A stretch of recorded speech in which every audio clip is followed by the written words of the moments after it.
So we've had a terrific lineup of speakers, and I'd like to invite them all back onto the stage for a time of question and answers.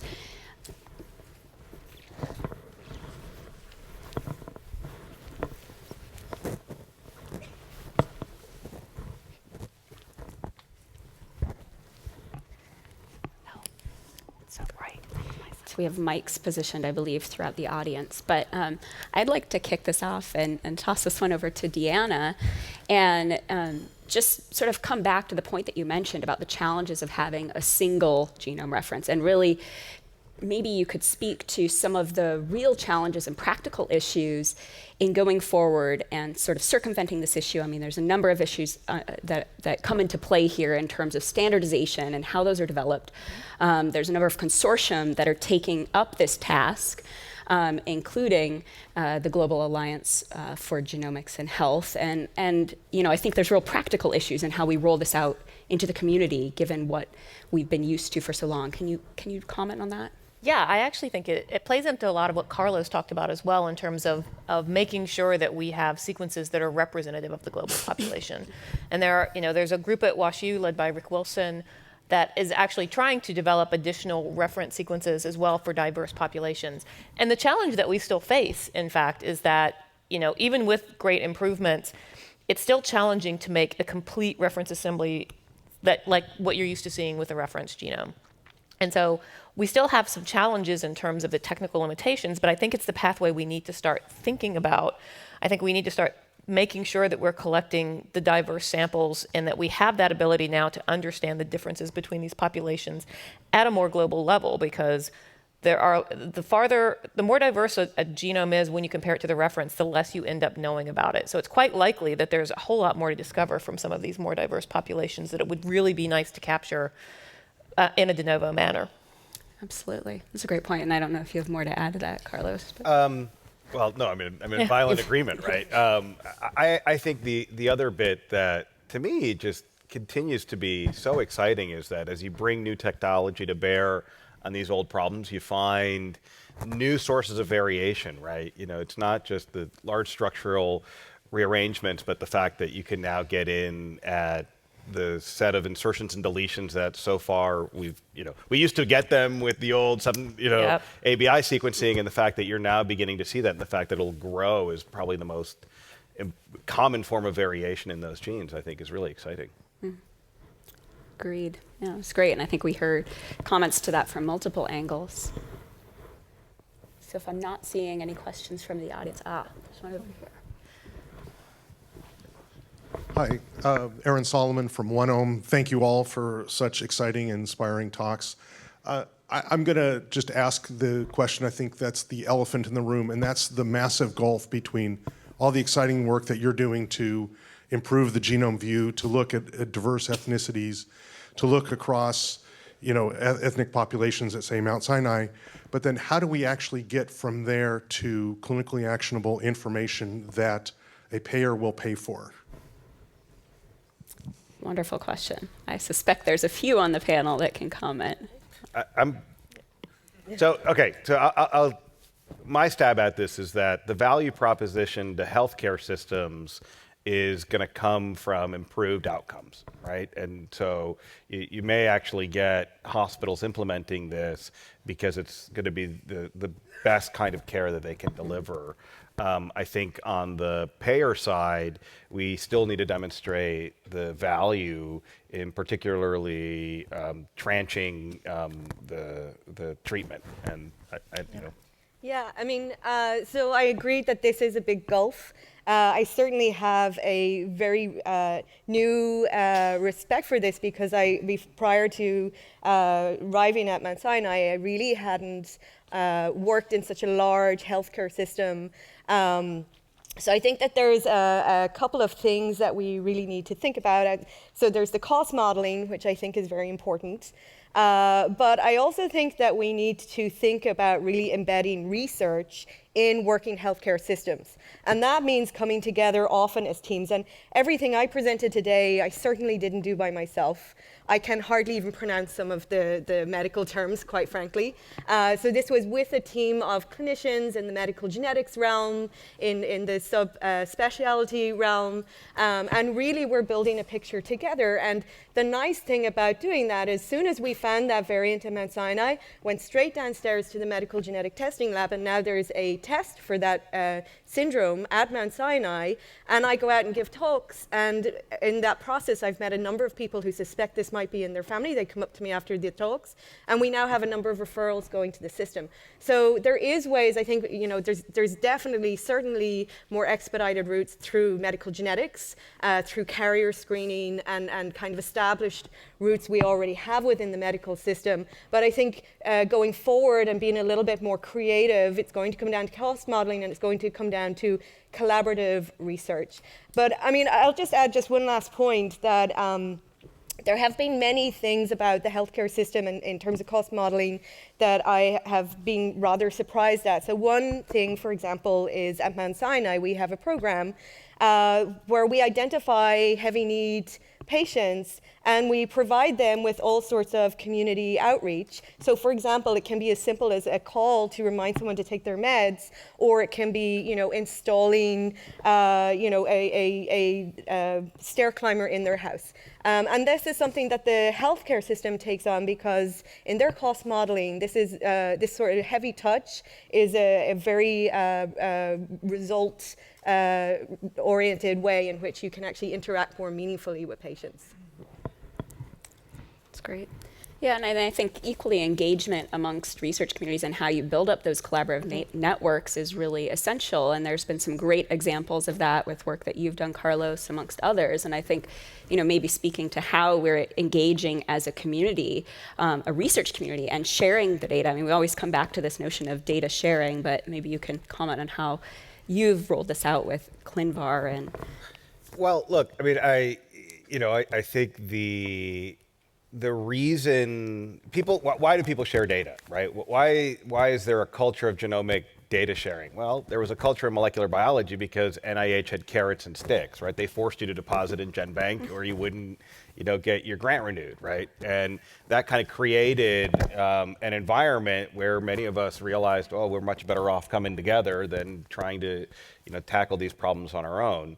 ClinVar and ClinGen, where Deanna was involved from the beginning, has moved the needle because clinical labs have realized they're better off sharing data to adjudicate variants than trying to do it on their own, right? And so whenever you get those kinds of incentives, you'll get data sharing. But as I like to say, did anyone see that million MRI paper in Nature last week? Oh, you didn't? Well, because there wasn't a million-person MRI paper, because people don't share MRI data because they don't have the right incentives. So ultimately, you're going to have to come up with the right carrots and sticks. And I agree with you, Emer, that eventually it's going to have to be research centers at community hospitals that will help us bring this together, because ultimately that's how you're going to provide the value to not only the payers but to the population, right? Why on earth would people buy into sharing their data if they're not going to benefit from it? Well, and I think to follow on to that, I think there's sort of a new way to look at the data sharing problem as well, and that is, so as we get these new technologies and we're able to see more of the genome, we go back and look at some of these old variant calls, and we now are like, they're a little bit questionable in terms of how much we believe them, and yet we don't have the underlying data that went into those. And so I think this doubles the importance of actually really sharing the underlying data, not just the final data. As we build new tools to look into the genome, we can go back and reanalyze these things. And the follow-on to that is we need to make these tools easier and more accessible to people. I think right now, if you look at a lot of genome analysis, really thorough genome analysis is still in the venue of experts, and it takes a lot of effort to do this, and we need to democratize this more with better tools and analysis frameworks that can really open this up reliably to a lot more people. And the whole DTC movement, of course, is also going to be a bit of the creative destruction of medicine in this regard, right? As more and more people get on 23andMe or Ancestry.com and similar services, they're going to be walking into the clinic with not only their genomics data, but their wearables data, and they're going to want to know, how come you're not using this to improve my care, right? And we're just going to have to face that and embrace it, or else, we're going to become dinosaurs, right? And the same way that print news media is going out of business, there's no, reason that this isn't going to also happen in aspects of the healthcare system. Absolutely. I mean, I think we already see that for many of our patients in the molecular tumor board, where they walk in with their genome on a stick and they want an interpretation, right? So how do you guys deal with it? Well, it depends on the context and the physician. I mean, within the tumor board, we are rolling out those tests and providing some level of interpretation. But again, the scope and the sort of level of interpretation, depending on the assays that have been performed, whether or not it's genome-wide, exome-wide, involves transcriptomics. I mean, those are different levels of interpretation that we can achieve. And I think having standards for what we can call as pathogenic variants, which you guys have dealt with already in the germline setting, and it's a really challenging issue. I think it becomes even more challenging in the somatic setting, where we're actually pairing those. Is it germline or is it somatic, and can we call that effectively? So we do need to be up to speed on that. And of course, that also allows us to have a totally new research model, right? Patients like me and other such cohorts that are really patient-driven, as well as more and more cohorts that are being created by, so the Simons Foundation, for example, has the SPARK cohort that they're creating for autism, where they're recruiting patients from across the country to be able to sequence them, and then any researcher would be able to come in and propose studies, right? So these new models that are not so single institution-driven are really going to revolutionize how we can do these things, right? I mean, it is all going to be about being able to share data and allow people to more easily look across different data types and different patients, and for specific phenotypes that might actually be too rare to be able to actually study in a particular single institution, even a large one. Completely agree with that. And I think that coming back to that point, I mean, this ability to interpret across a broader spectrum is precisely the problem that we're faced with in many of these scenarios. And there are some exciting, partnerships that are being built up here at Stanford with Intermountain Health, for example, to enable precisely that type of work, because we simply don't have the sample sizes in any one academic medical center to address those questions. I think academic medical centers are going to face a serious challenge as we try to do this at scale. And if we don't engage the community healthcare systems, then it's going to be our loss, right? Because at the end of the day, we need to demonstrate value too, right? And as NIH is flatlining, where are the payers going to be? Who are the people who are going to really value research and be willing to pay for it? I think it's going to come from the community in very directed ways. Absolutely. I think we have a question from the audience over here. So, hi, I'm Pravin Ravishankar. I'm a high school student attending Bellarmine College Prep, and I learned a lot from all your presentations about genomics. I just have a question about what methods, like other than tissue-specific functional annotation information, like as gathered from like protein-protein interactions and from like chromatin remodeling, what methods can be used to like prioritize top GWAS SNP hits? You want an internship? Yeah. This is awesome. Do you want Yeah, to that's a tackle it? great question. So there's a number of methods. There's of course the traditional methods of just looking. There's all the methods that are processing the GWAS, raw GWAS data to be able to actually prioritize the hits within the GWAS framework of quantitative genetics. And then once you have that prioritization, so we can either look at non-coding or coding variants, right? So if you're looking at the non-coding variants, then of course you want to try to identify whether these variants are likely to actually cause a change, right? So you might want to look at whether they're actually functional, either by prediction methods or by looking at, do they fall into any known transcription factor binding sites, an enhancer site, et cetera. Then, of course, there's a whole challenge of trying to identify what gene they might be affecting, and perhaps you would prioritize the ones that are maybe affecting genes that are either known or have been predicted or in some way linked to the disease you're studying. In the external data, bringing in external data, so for example, these we've brought in tissue-specific networks, you can actually bring in, for example, physical interaction networks as well as other such information about proteins, a lot of times people actually, in practice, also just literally look at the top hits and see if any of them are in genes from pathways that are known to be associated with a particular disorder. So are these pathways likely to be hypertension associated as well? So there's a number of different approaches in trying to look at this link between improving essentially the power of genome-wide association studies, because you do end up quite often not getting a single significant hit or getting a few that you're not quite sure which one to follow. And in the non-coding end of things, it's a whole wide open world. So if you're interested in getting an internship, you should definitely start Go to Princeton I think too, that's but it where I sounds would like a go. good idea. Sorry? Go to Princeton too, but it sounds like a really good Yeah, idea. you should come to Princeton, but if you're here, no, so that's the place where I think a lot of the next steps is trying to identify what do we even do with these non-coding variants, right? You get a very significant non-coding variant, so what? It's a change in this vast sea where you don't have a clue of what it's actually doing. And so that's, I think, the next big open problem. I mean, all the other stuff is still challenging, but the big, big challenge, I think, in that world is going to be the non-coding variants. Great question. I see it. Another one, maybe. So Mike? yeah, another question here. Great lineup of talks and speakers indeed, really great.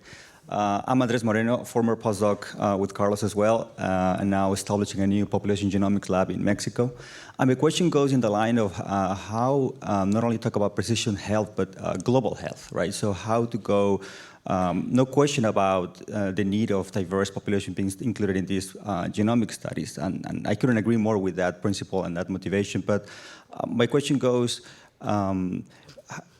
do we need diverse populations because, for example, the New York population is a diverse one, so we do need representation of those source populations, or because the US has a diverse population? But what about how applicable these discoveries will be to those source populations where this population is coming from? I mean, how to enable, how to bridge those discoveries into underserved population that is are representing a bigger gap in the application of these discoveries globally?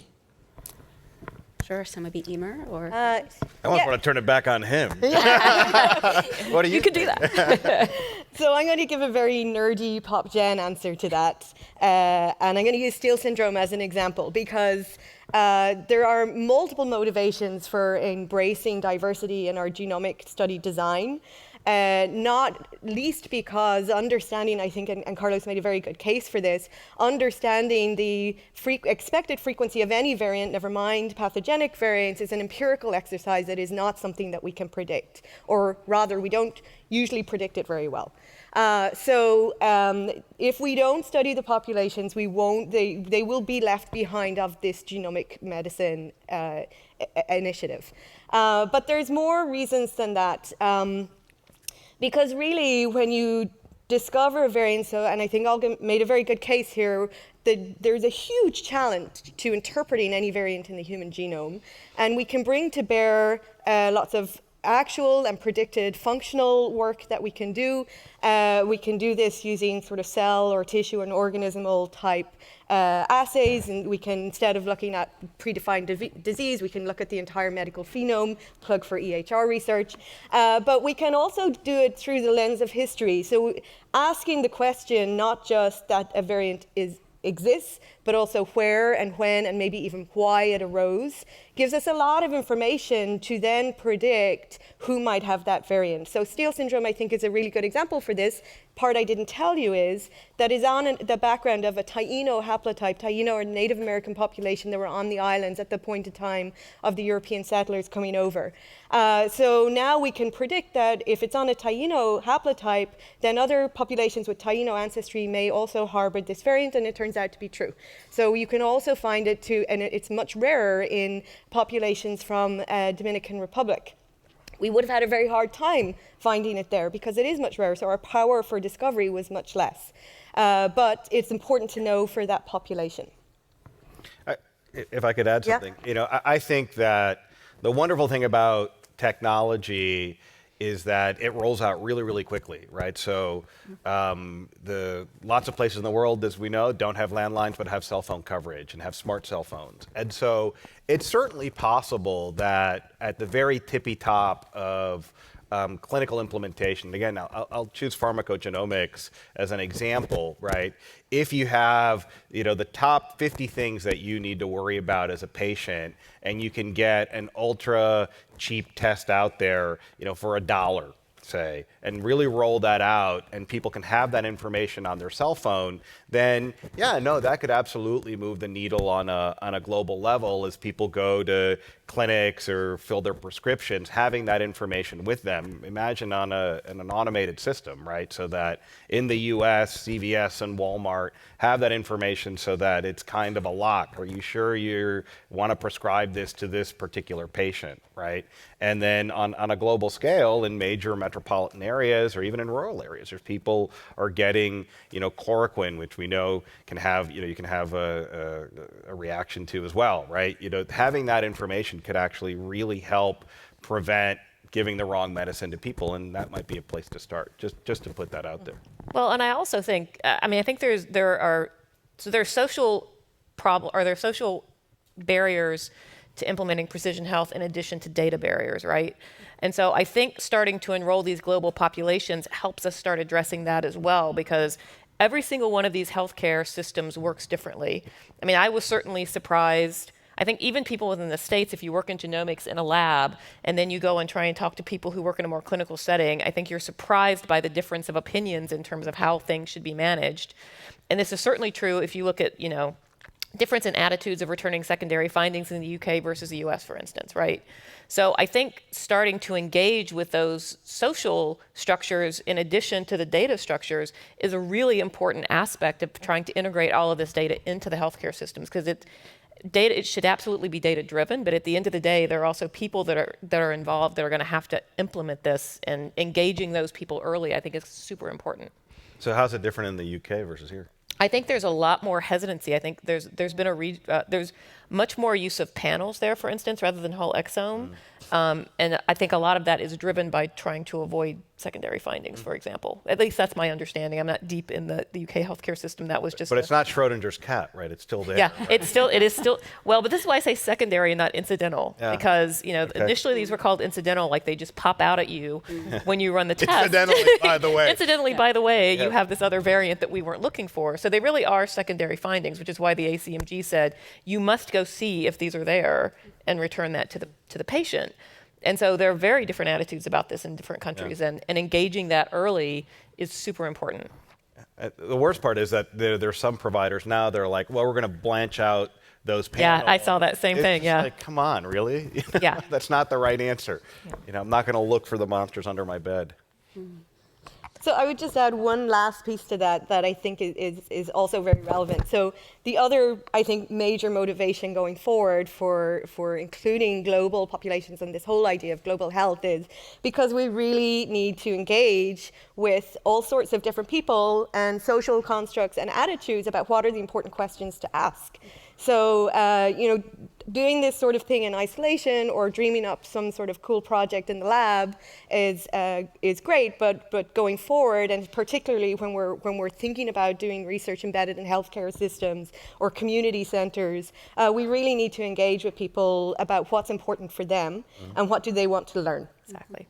And the attitudes are very globally, so we should engage with people globally. I think those are all excellent comments that really speak to some of the challenges in this area. And we have another question from the audience. Hi, my name is Shraddha Pai. I'm from the University of Toronto. So this is speaking to Olga's point about non-coding variation and how to organize that. It's actually a big problem. I've had data sets where we, try to study CNVs in neurodevelopmental disorders, and a third of the patients have CNVs in non-coding DNA. The ones in the genes you can sort of organize because you've got this framework of pathways. For the non-coding, you've got these categories like, is it an enhancer? Is it a promoter? Yes, there's 35,000 enhancers, and you can't lump them together because they do different things, right? Now, I think a promising new technique is the high-order chromatin interaction maps, which will tell you, okay, this piece of chromatin is, tens of kb away from the gene, but it loops this way and not that way. So it's related by proxy to gene X and process Y.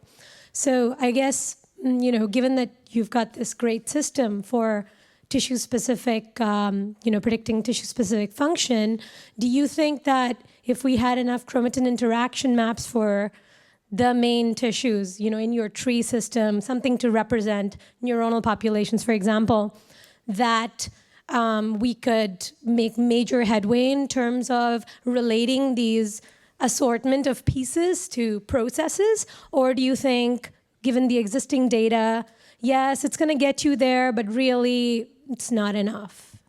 I think I think that one of the next steps that's really going to be critical is putting together these, basically trying to essentially find targets for these enhancer regions or any other functional regions that we might identify in the non-coding space, and being able to then link that to what we are starting to understand, and especially about tissue-specific functional interactions and pathways. And I think that having more of these maps on a tissue-specific level is going to be one critical aspect of it. Also, developing new methods for putting that information together with what we can predict about where enhancers are in different tissues, right?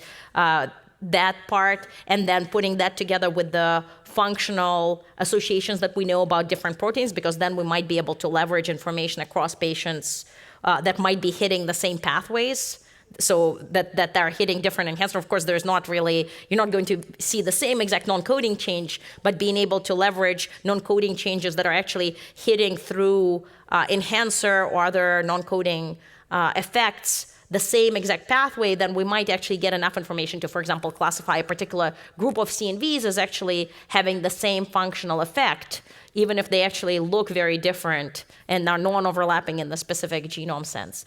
So absolutely, I think basically generating more of that experimental information is going to be critical, as well as developing methods that are able to integrate through all of this, because I don't think any of this, maybe we'll be lucky in some cases, but most of this is not just going to magically fall out. It will require quite a bit of computational thinking on how to link this information across the different domains. Great point. So we're coming up on a break just now, where we're going to have coffee outside of these doors in the lobby. But let's thank the speakers again for wonderful talks and great discussion.